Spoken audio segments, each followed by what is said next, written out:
Hi guys, welcome back to my channel. In this video, I'm going to do the outdoor test for the SJ-RG01 FPV goggles. You can see in this first part of the video, I'm using the stock antenna, and the video breakup is around the blue car and towards the garage on the right hand side of the video.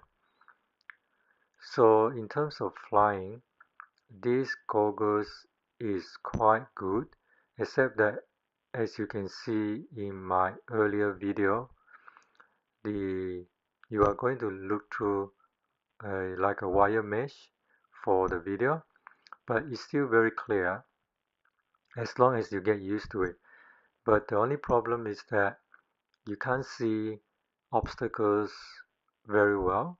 For example, if you want to fly through gaps, they're not very clear unless you get real close to it. So even though the goggles is quite good in terms of general free flight flying, but in really in terms of flying through obstacles, you're going to have a bit of a problem.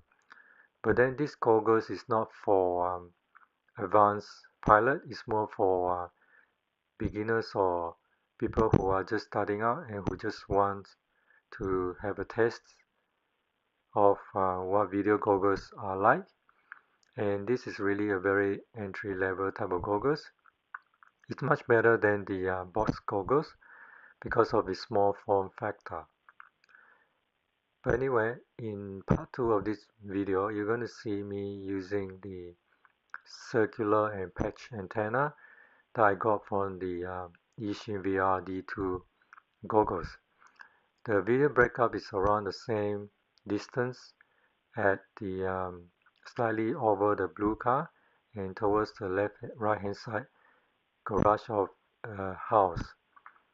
So again, just to repeat and in summary, this is quite good goggles for beginner or entry level pilots, and I suggest that if you use these goggles, you just use it to have a free flight instead of racing or going through obstacles. So in terms of that, it is a very good pair of goggles. Anyway, I hope you guys like and enjoy this video. Please like and subscribe to my channel for more videos. Just remember, quadcopter is not rocket science. See you next time.